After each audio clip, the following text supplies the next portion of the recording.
did not have it emboldened, but that was the other craziest game this week, besides the Packers losing to the Panthers, was this Steelers Colts game, because um, this was a game where I'm gonna be quite honest. As a Giants fan, this is a little traumatic for me to watch this from Daniel Jones again, because what we saw from Daniel Jones in this game was just very much the same of what we would see from him in the Giants games, I where feel like it was the first time he saw pressure. yeah, where he really saw a lot of pressure. The Steelers defense is very good, and it's very good against Daniel Jones is what I'm trying to say, because they've had some bad weeks recently, but this Colts offense has been the best in football, and JT's been unstoppable.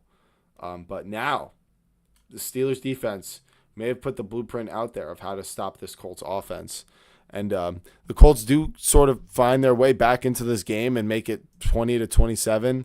So the Steelers are just barely holding on. But the Steelers lost time of possession. The Colts had more yards per completion. They had better third down efficiency, is what it looks like to me. And I don't know, it was just the interceptions and the turnovers by this Colts offense that really put them in a bad situation. I mean, they had the lead early, but the Steelers tied it up after the Colts fumble, and then they scored back-to-back touchdowns, went up 14-7. The Colts punted twice, and then interception, field goal, fumble, touchdown, interception, field goal. So just kind of up and down throughout the whole game. This is what I was used to seeing. A lot of it was really ugly. A lot of deer in headlights. Not seeing T.J. Watt, race around your blind side, your Your front seeing side, your like seeing you see side. him, And you just hear him breathing. yeah, like you should be able to kind of sense that in some way. And he just stood there, and that like I said was very reminiscent. So big questions about the Colts, man. After this game, it was very very, very questionable loss Very eye to opening. a 4-3 Steelers team that had some pretty ugly losses on the defensive side, and this Colts We were team's just now talking about seven last and week two. how bad they were. Huh? So we were just talking about last week how bad the Steelers defense was. Like, Yeah, it was a really surprising outcome by that unit, especially. What do you think uh, about the so Colts when it comes to potentially winning the 1 seed for the AFC? Because the Bills are going to be pushing for it. The Chiefs are going to be pushing for it. They play the Chiefs in a couple weeks now. Do you think they're going to be able to win that game and potentially take the 1 seed still, or how do you feel? I mean, I think they can still find the mojo back. Of course, I think this was an eye-opening game, saying the Colts are fantastic, but they're still very beatable. I do think, of course, you found the blueprint, but I do believe I know Steichen, bro. Steichen's gonna find a way to make adjustments to make sure that, hey, if this is what's going on, this is what he needs to do, kind of thing. Hmm. But it's like at least now I could see that the remnants of old Daniel Jones is still there in the sense of like once he starts getting pressure, he starts panicking. And that's what was always one thing that got me as Daniel Jones as a quarterback is that I don't feel like he has great pocket awareness of No, when the it's not pocket's good at all. collapsing.